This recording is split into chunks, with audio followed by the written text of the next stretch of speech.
All right. I'm going to read from The Wild Robot Escapes, Chapter 33, The Autumn. Autumn colors were sweeping across farm country. The lush greens of summer faded to reds and browns. Crops were harvested, leaves fell away, and the landscape turned stark and gray. On Hilltop Farm, the cows were grazing on what remained of the pasture grass, while the herding machine hovered nearby. The field machine was preparing the fields for winter. The drone circled the farm several times a day, but there was less to report in autumn. Although Jaya and Jad were busy with school, they always made time for Roz. The children never grew tired of listening to the robot's stories, and they never grew tired of sharing their own. The bees and the mice and the deer and the frogs and the raccoons and the squirrels and the snakes were all getting ready for cold weather. So too were the birds. The owls spruced up their nest. The crows stockpiled acorns. The swallows were still swooping over the farmland. But they would soon be leaving for winter. And any day now, other migratory birds would begin passing through on their long journeys to the south. Chapter 34, The Delighted Geese. A flock of geese had just landed at Hilltop Farm. It was the first flock of the autumn migration. The geese floated on the pond, cleaning their feathers and nibbling on weeds. But they all stopped what they were doing when Roz waved and said hello. The robot never forgot a face, and she was certain she didn't know any of these geese, but they seemed to know her. Before she even introduced herself, the lead goose squawked. "Is your name Roz?" The robot stared at the goose. "Yes, it is." "And you can speak the animal language?" The answer was obvious, but Roz politely said, "Yes, I can speak the animal language." "Do you, by any chance, have a goose for a son?" "Yes, I do," said Roz. "His name is Brightbill." At that, a voice blurted out, "The stories are true!"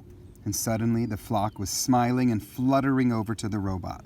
When the commotion settled down, the leader explained, "All along our migration, we've heard rumors of a robot who can speak with animals, who has a goose for a son, and who's trapped on a farm. That sounded ridiculous to us, but here you are." The flock was absolutely delighted to meet our robot. They lounged around the pond for a couple of days, chatting with Roz whenever she came by, and then they continued flying south to their wintering grounds. Another flock of geese arrived, and the same thing happened all over again. Roz welcomed them. They were delighted to meet the legendary robot, and then the flock continued south. Then it happened again, and again. Before long, the coming and going of delighted geese was just another part of the robot's autumn routine. Straggling behind the others as usual was Wingtip's flock. When Roz saw them splashing onto the pond, she felt something like hope that they might have news of her son.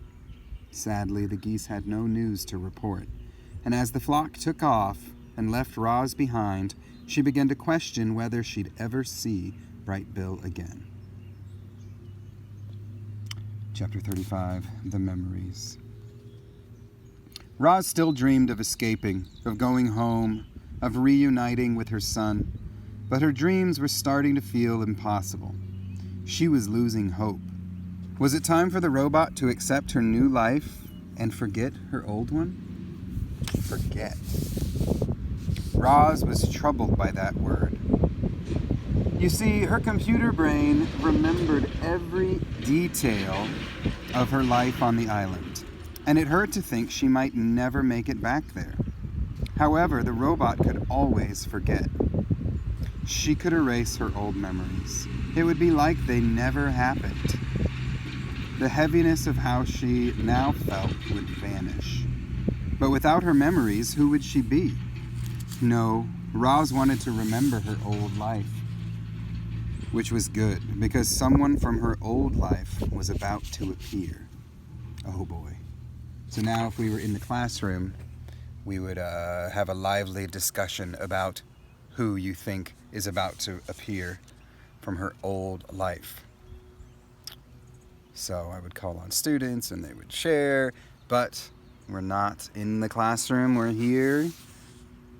So I guess everyone is just speculating as I sit here and fill time with my incessant babbling, keeping you all on suspense.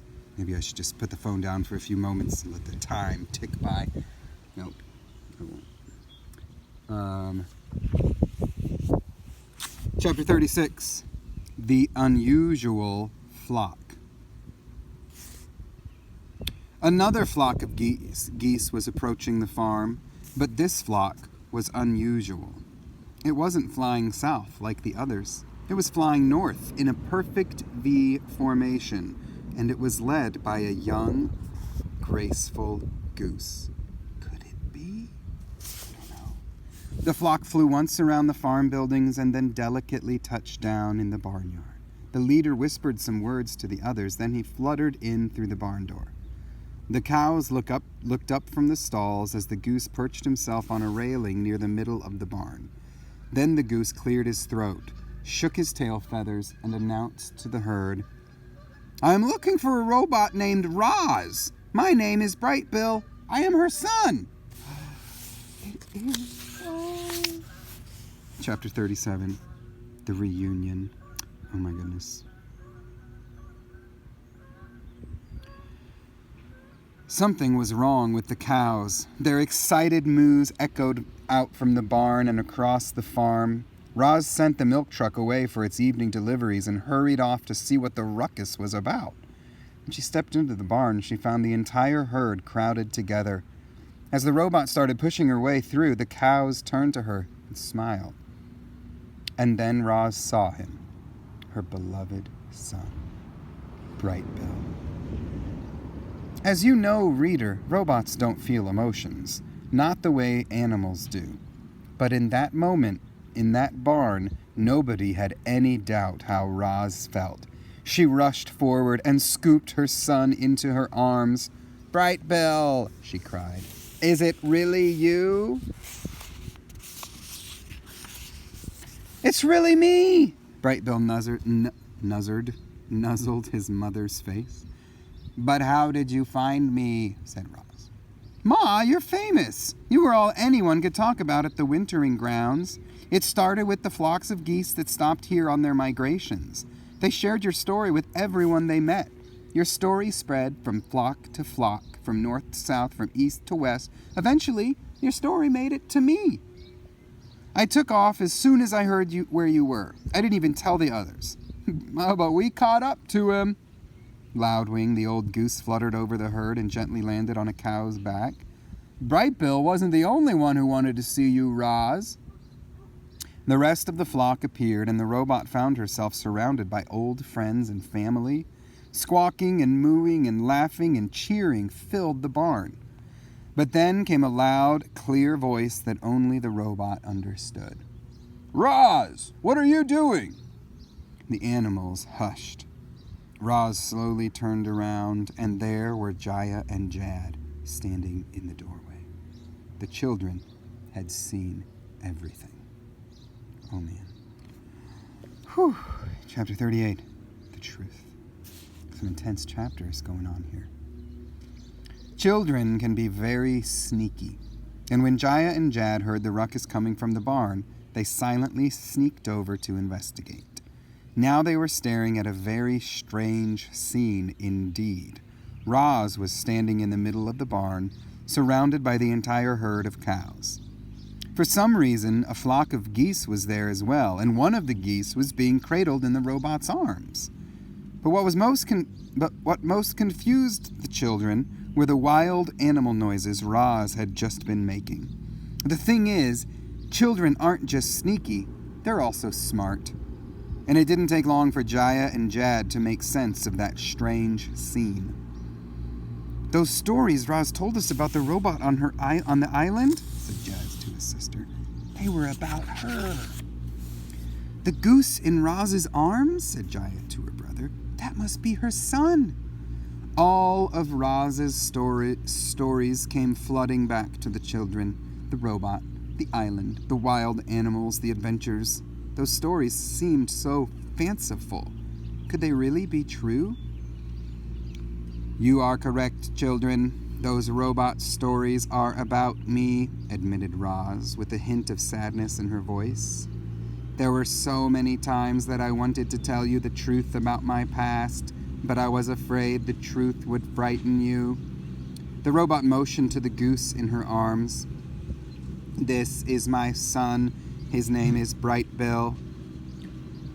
Reader, there's another important quality that children possess. In addition to being sneaky and smart, they're also compassionate. Children care about others and about the world. And as Jaya and Jad gazed at Roz and Brightbill, their little hearts were full of compassion.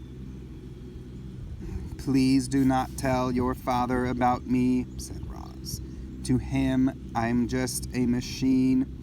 If he learns the truth, he will send me back to the robot factory where I will be destroyed. But you must do what you feel is right. My life is in your hands now. The children looked at each other and smiled. Don't worry, Roz, said Jaya. Your secret is safe with us, said Jad. Oh boy, that's where I'm going to stop. All right.